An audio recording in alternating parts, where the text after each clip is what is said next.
Hey everybody, Edo here, and this is My City, the Reiner Knizia City Builder Legacy game. The good folks at Cosmos sent me along a copy, and since it's a legacy game, I'm gonna be really limited in some of the information. This is actually, we didn't play with 4 players, so this is like the starting tiles that you would get just before you see any of the legacy stuff. So I can give you the basic overview, but I dig this. And for an interesting reason, like I've played a number of legacy games. Actually, we're playing through Charterstone again. We haven't started, but we're about to play Clank Legacy, but Pandemic and a variety of them. Risk. I really like My City because, unlike all the other ones, this is a game that you can learn reading 2 pages. You read 2 pages of the basic mechanic of how to play. I'll explain it in like 20 seconds.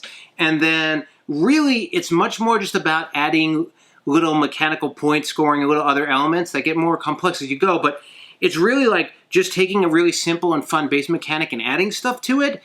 It doesn't try to be this gigantic narrative. It doesn't try to reinvent the world. It's just like a fun game that's made more fun because of emerging dynamics with the different components, and then like a board that's changing as you go. And again, this is just the vanilla flat one. I'm not going to show you any of the other ones. And it's just nice to have a legacy game that delivers that sort of sense of continual play and new dynamics and just discovery. But like you can teach in a few minutes and play. You play actually, like they suggest playing like 3 rounds in a row which makes sense because like you can play with people who know what you're doing. You can play like in 20 minutes per. So I don't know. I dig this. If you like keep hearing about Legacy, but like you've played one and it just was like gigantic, I really like this is like gateway Legacy. So really simple. The mechanics are everyone has the exact same polyminos, tetraminos, whatever word you in they're different colors, which becomes more relevant later. But you basically have a bunch of buildings, and you do flip them over when you play. I just emptied this one player out, and everyone has the exact same buildings. And what's going to happen is you'll have them all laid out, and there's a deck. And we're going to flip over a card, and it says, hey, this blue elbow piece, let's place it. And then everyone's placing on their board. And first, there's a couple of restrictions. You can't place over the dark buildings, or the dark forest. You can't place over the heavier, dutier rocks. You have to start along the river, but then you can move out from it. But once you place, you're building off of your existing things, so you're sort of building off of where your buildings are. You can be on the other side of a river, but you can't cross it. There are like some really minor, fairly standard tile laying rules. And then you just keep playing until every card's flipped and every tile's placed. And there's some rules on like, if you don't want to place a tile, you get a negative point, unless you're like, I'm done, and you can end with extra tiles. And then ultimately, and this changes, but like just in the very first time, you get a point for every tree showing, and you get a negative point for every one of these other rocks showing, which you can cover.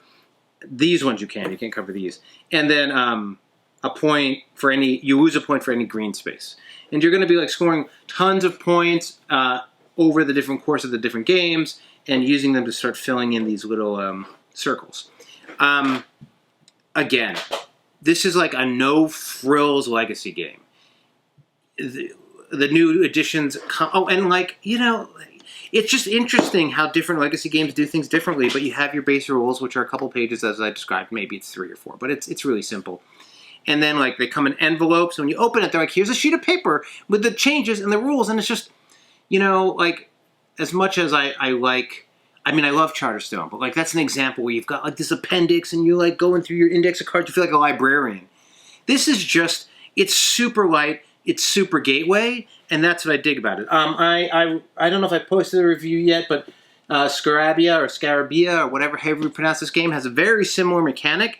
This is like the version that is like refreshes every time you play, and the board's always changing. So like they're actually very interesting, different companies, right? But very interesting complementary games where one's about like how to make replayability with this flip a card, place a tile piece, and this one's about how to have this extended sequence of play. Anyway, I highly recommend this game. I really dig it, and I mean, I think it was nominated for a Spiel or whatever. But like, I really like. I did not like Machi Koro Legacy. I really didn't like Machi Koro Legacy. It like took a game that like I was sort of, it just didn't add more life to the game, and it was just so much noise with it. Like, you can watch that review. This is the opposite. It's like, it's light, but the base game's just more interesting on your own, and it plays faster, and the extra elements are much more, feel better because of your own boards. Like, again, it really is an excellent Legacy game. Fast, easy, all those good things. So anyway, My City, highly recommended. Thanks. Bye. Hey everybody, Edo here, and thanks for watching Gaming with Edo. Reviews over here on this playlist, League and Insider videos over here on this one. Subscribe, share, all that good stuff. But most importantly, play some great games. Thanks. Bye.